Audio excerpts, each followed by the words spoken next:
warahmatullahi wabarakatuh. Apa kabarnya anandaku semua? Semoga selalu dalam keadaan sehat walafiat. Amin. Bagaimana hari ini, sudah melakukan pembiasaan di pagi hari? Tentunya sudah ya. Silahkan Ananda mempersiapkan peralatan alat tulisnya. Silahkan dicatat hal-hal yang penting. Baiklah, di sini Bu Guru hari ini akan menjelaskan tentang mengenal satuan waktu baku dan tidak baku. Sebelumnya, kita mulai pembelajaran ini dengan membaca doa belajar. Tentunya diawali dengan baca basmalah. Bismillahirrahmanirrahim. Rabbi zidni ilma warzuqni fahman. Amin. Sebelumnya, Bu Guru akan menyampaikan terlebih dahulu tujuan pembelajaran hari ini. Yang pertama, dengan penjelasan Bu Guru, semoga siswa mampu mengenal satuan waktu tidak baku. Yang kedua, semoga siswa mampu mengenal satuan waktu abad, tahun, bulan, minggu, dan hari.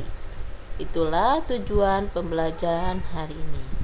Yuk, perhatikan, kita mulai dengan satuan waktu. Satuan waktu dibagi dua, yaitu yang pertama satuan baku dan satuan tidak baku.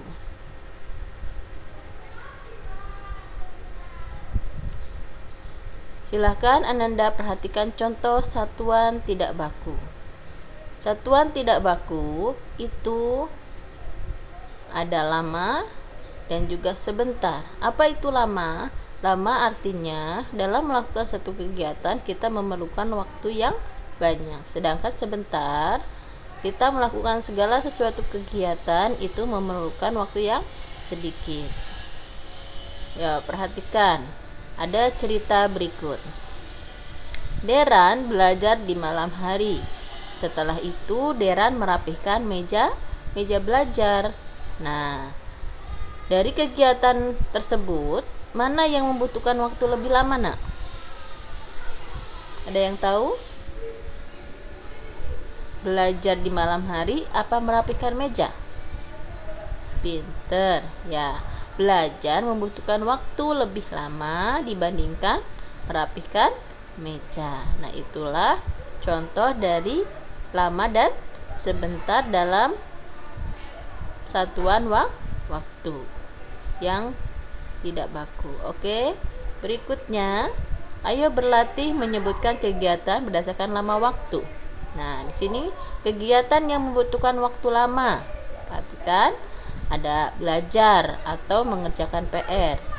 Yang kedua, contohnya mencuci pakaian. Yang ketiga, bermain sepak bola. Dan yang keempat, membantu ibu memasak. Nah, inilah kegiatan-kegiatan yang membutuhkan waktu yang lama. Sedangkan kegiatan yang membutuhkan waktu sebentar apa saja, Bu Guru? Nah, di sini Bu Guru kasih contoh, yaitu yang pertama merapihkan tempat tidur, yang kedua mandi, yang ketiga makan. Nah, inilah kegiatan-kegiatan yang membutuhkan waktu sebentar. Bagaimana? Ananda sudah paham ya tentang satuan waktu tidak baku tadi. Patokannya adalah kegiatan yang dilakukan lama atau sebentar. Oke, lanjut. Kita lanjut ke satuan waktu baku. Biasanya satuan waktu baku itu banyakan kita tahu dengan kalender ya. Orang tahu ada hari, ada bulan ya.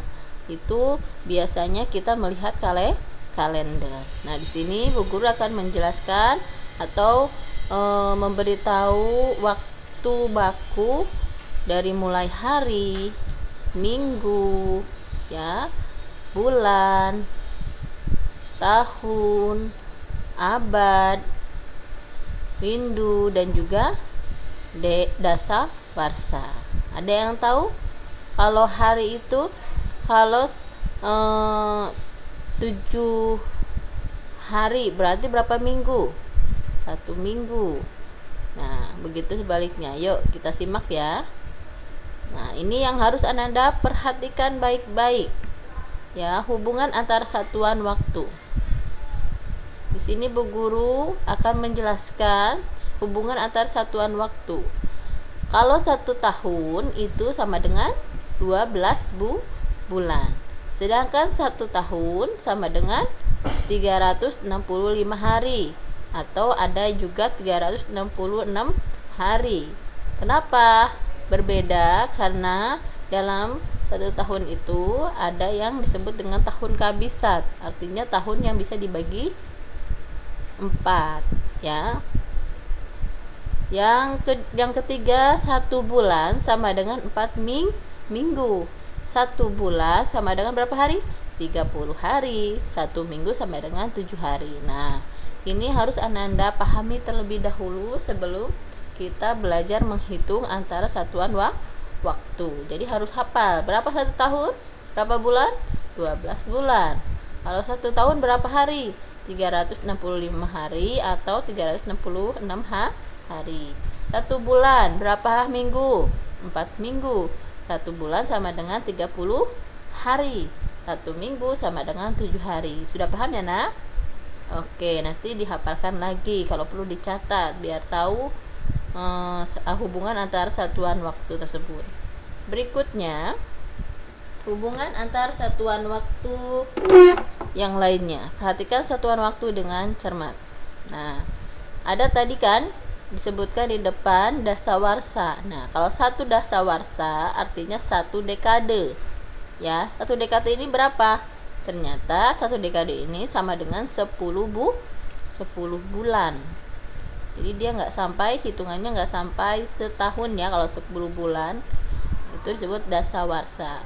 Kalau 1 windu sama dengan berapa? 8 tahun. Ya, ada yang disebut dengan windu, satuan waktu itu. Windu berarti 8 tahun. 1 windu sama dengan 8 tahun. Sedangkan 1 abad sama dengan berapa, Nak? 100 tahun. Nah, ini juga yang harus dicatat dan dihafalkan, dipahami. Baru nanti Ananda bisa menjawab soal-soal. Yuk kita latihan mengenai hubungan antar satuan waktu. Jadi ya, silahkan dihafalkan. Ayo berlatih. Soal berikut. Perhatikan contoh berikut. Di sini ada 2 bulan sama dengan titik-titik hari. 1 bulan sama dengan 30 hari kan tadi. Maka nih 2 bulan kan ditanyanya, berarti 2 bulan dikali 30 hari. Yuk dikebawahkan caranya. 0 kali 2 0. Sedangkan 3 kali 2 6. Jadi 60. Maka ya jadi 2 bulan itu berapa hari, Nah? 60 hari. Saya sudah paham? Anak-anakku semua di rumah? Oke, boleh dicatat latihannya juga, oke? Contohnya. Yang berikutnya Bu Guru kasih contoh yang lain. Ayo berlatih soal berikut. Perhatikan lagi. Di sini ada 2 bulan ditambah 2 minggu. Nah, diingat ya, kalau 1 bulan tadi berapa? 1 minggu itu berapa hari? Oke. Nah, caranya perhatikan yang Bu Guru kasih merah. 2 bulan berarti 2 kali 30, ya kan? Sama dengan 60 hari. Sedangkan 2 minggunya tadi berapa? 1 minggunya? 1 minggu 7 hari, berarti dikali 2 14 hari. Yuk, caranya 60 ditambah 14. Jadi 74. Maka hasilnya berapa? 2 bulan ditambah 2 minggu sama dengan 74 hari. Lanjut, perhatikan lagi soal berikut. Ayo berarti soal berikut. Di sini Bu Guru punya soal ganti ya. Sekarang abad. 5 abad. Tadi 1 abad berapa tahun? 1 abad. Ada yang ingat? 1 abad itu 100 tahun nih. Bu Guru kasih tanda merah biar selalu ingat. Kalau 1 abad sama dengan 100 tahun. Maka karena ditanya 5 abad, maka 5 dikali 100 tahun. Nah, begini cara mengalikannya. 0 dikali 5, 0. 5 dikali 0, 0. 5 dikali 1, 5. Nah, jadi 500. Berarti 5 abad sama dengan berapa tahun? 500 tahun. Gimana? Sudah paham anandaku semua? Dengan soal-soal tadi, silahkan nanti videonya boleh di setel ulang lagi, perhatikan baik-baik, oke? Terima kasih banyak sudah menyimak pembelajaran hari ini, semoga bermanfaat untuk Ananda semua. Kita akhiri dengan baca hamdalah, alhamdulillahirabbil alamin. Dan tidak lupa kita tutup dengan doa sesudah belajar. Allahumma arinal haqqo haqqo warzuqna taba'ah. Artinya, ya Allah, tunjukkanlah kepada kami kebenaran. Nah, itu saja dari Bu Guru. Kurang lebihnya mohon maaf. Assalamualaikum warahmatullahi wabarakatuh.